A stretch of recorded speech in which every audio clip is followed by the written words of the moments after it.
I feel very strongly that okay, I really feel I should do the best I can with what I have, and try to make people better and make myself better, and learn while I'm doing it.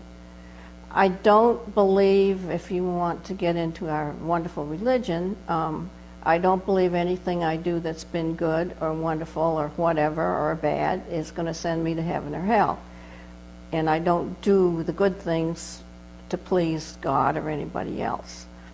It's kind of just a feeling that if you're put on this world, you should do the best you can while you're here. And you just get one chance and make the best of it. And that's my belief. It's not everybody's belief, but that's my belief. And I just have always believed that. It's so good to be able to talk to people and say what you want to say and not feel like you're going to be shocking anybody or making them unhappy or anything else. And I have most of my life lived in the South, where a lot of people are religious, and it's a big part of their lives.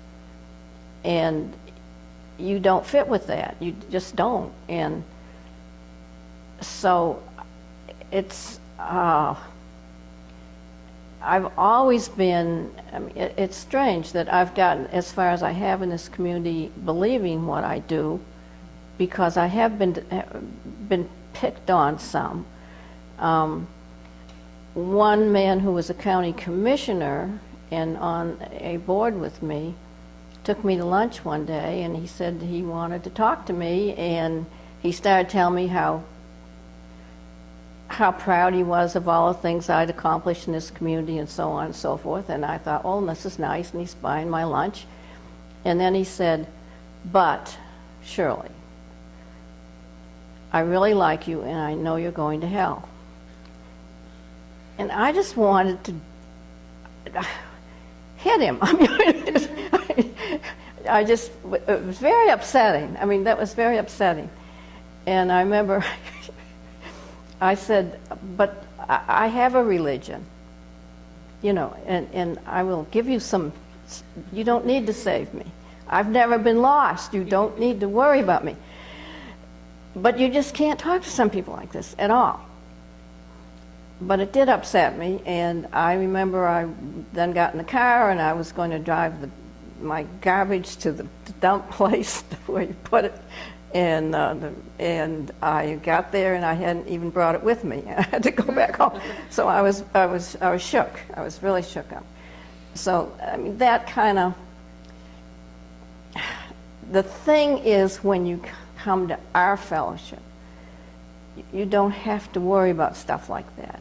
You just don't have to pretend that you believe what other people do that you associate with at work and during the day.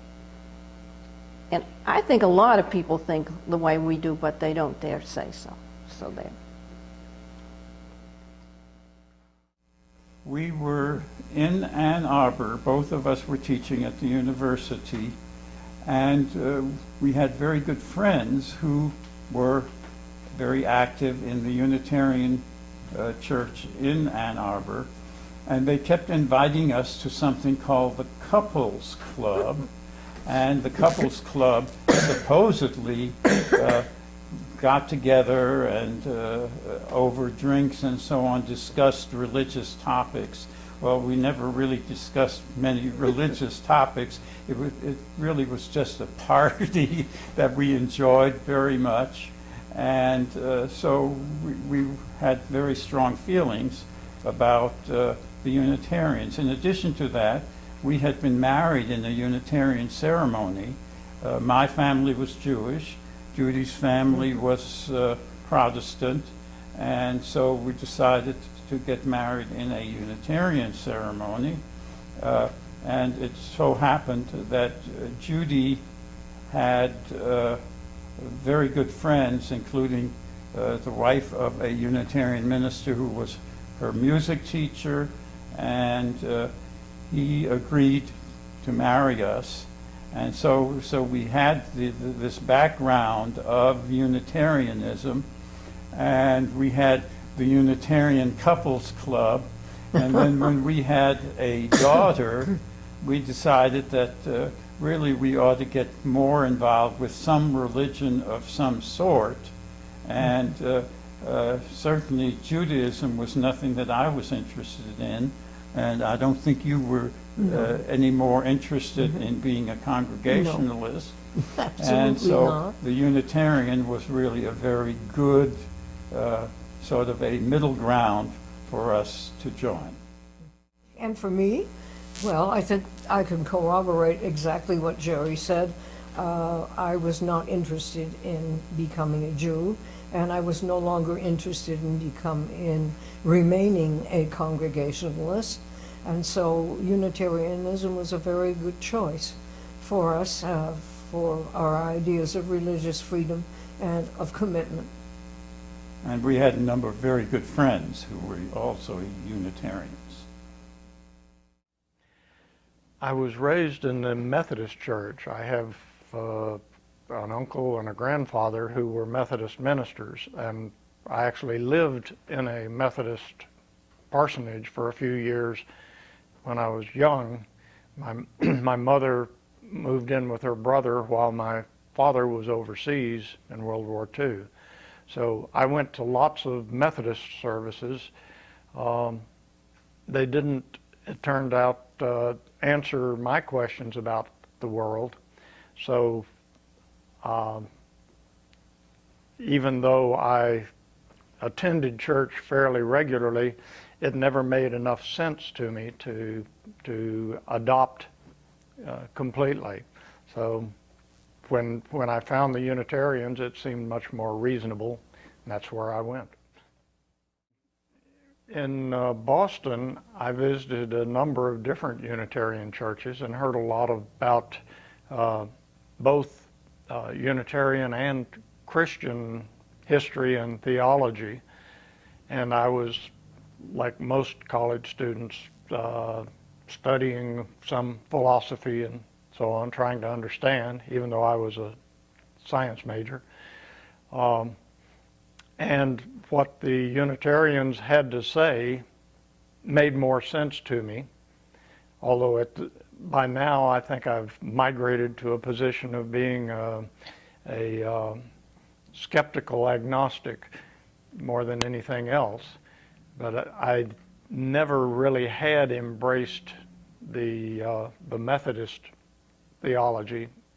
It just didn't make sense to me. So I was attracted by the attitude of the Unitarian Universalists. That I like the UU hymn we sing every now and then. One of the lines is, "Revelation is not sealed." It's not all in the Bible. People have new ideas all the time. About the time I was 17 or so, I realized that the more I read the Bible, the more I found it to be a wonderful book of legend, history, and fable. But I began to have personal doubts about the supernatural aspects of Christianity. So for the next 10 years, I had no religious faith at all.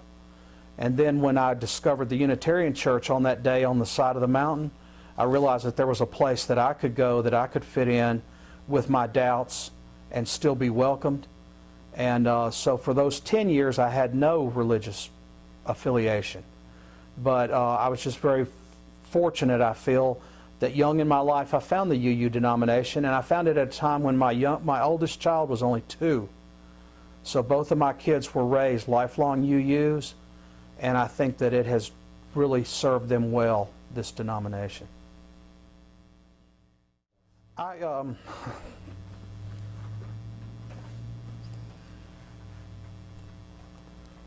This denomination has done so much for me and my family. My kids, I was a single dad, and without the UU fellowship, there were a lot of things we went through that without the UU fellowship, I couldn't have made it. My kids have had issues over the years and problems that have come up. And my church home has always been a place where we could come no matter how bad things had gotten or what we needed to get accomplished, where we would get the support we needed. And I'm just grateful for that. It's very important to me that kids your age are active and welcomed and feel like you have a home in the Unitarian Universalist Fellowship. I don't really call us a denomination, I call us a movement. And I want young people to be part of the movement. I want young, old, gay, straight, black, white. I want all those people welcomed. And I'm getting older, and we need people like you to step in as people like me gradually get old and leave the scene. We need young people like you guys to step up to the plate. So what y'all are doing is very important to me.